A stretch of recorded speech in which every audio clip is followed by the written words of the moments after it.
Welcome to episode 9 of the Sub 5 series. We're going to be answering the world's greatest questions asked by the world's greatest minds in 5 minutes or less. So, let's get into it. Bring a question. It's always upside down. Are conspiracy theories real? I feel like we need an outfit change for this one, honestly, just because it's relevant. Okay, I know we don't like to do outfit repeats, but I figured it was kind of relevant because it's one of one. So, I mean, obviously, I just want to clarify, right? This shirt isn't to, like, make fun of the situation. It's, like, very serious. But it feels like, the more time passes, the less people are talking about it. So it's important to have, matters that matter on your mind. I know a lot of people getting caught up with, like, Love Island and all that stuff recently, just recentering yourself around important things. Okay. Are conspiracy theories real? Well, this is a difficult question, right? I think that what's important is the merit of a conspiracy theory, right? When considering what we're talking about here, if you said, hypothetically, a popular one, that the moon landing was fake, something you have to consider is, one, what motivation does anyone have to fake something like that? What do they stand to gain? 2, what are the levels of involvement that such a thing would require?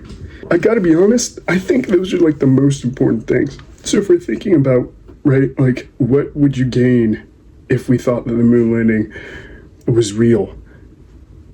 Like, I mean, nothing. And then the level of involvement, right, the level of involvement. Well, I mean, we have, you would think that we won the space race. Right, because that was relevant in time, 1969, right? But the level of involvement is just so high where, proposing something like this just becomes impossible, right? Because even the very nation we were against, the Soviet Union, could, send a satellite or like literally anything, just look at the moon, and then obviously if it was fake, they would have been like, no, fuck you guys, and, fuck you guys, you faked that shit, right? So, that can't be real. For those reasons alone, besides the obvious other like 1,000 I can think of off the top of my head that I don't have time to name. I'm 4 minutes away through it now. I think when you have a theory that sounds logical, it's important to not blow it out of proportion and not get carried away with it. A lot of people are saying that 9/11 is an inside job. That is extremely offensive to the victims, and it's not correct, right? I hate seeing that claim, and my heart goes out to everyone who was affected by that, and obviously that's not something people should be walking around believing.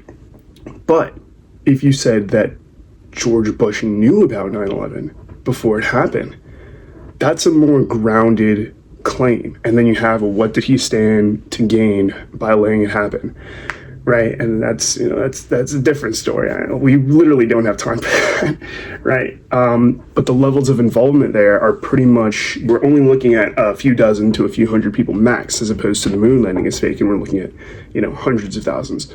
And then obviously, what I mean by don't get carried away with it is, when you start getting into these kind of like occult type things, when you start talking about like Saturn worship and like Bahamut's, what are they called? And like devil worship, it's like we're kind of losing the plot here. So if you started off with a conspiracy theory that was grounded, and then you're like, okay, well, their motive is worshiping Saturn, it's like you just knocked out all of your verity,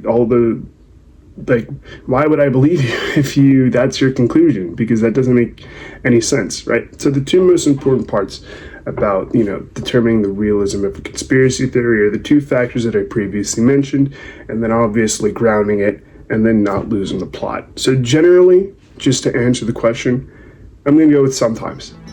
Sometimes. Yeah. Appreciate you for watching this episode of Sub 5. See you next time.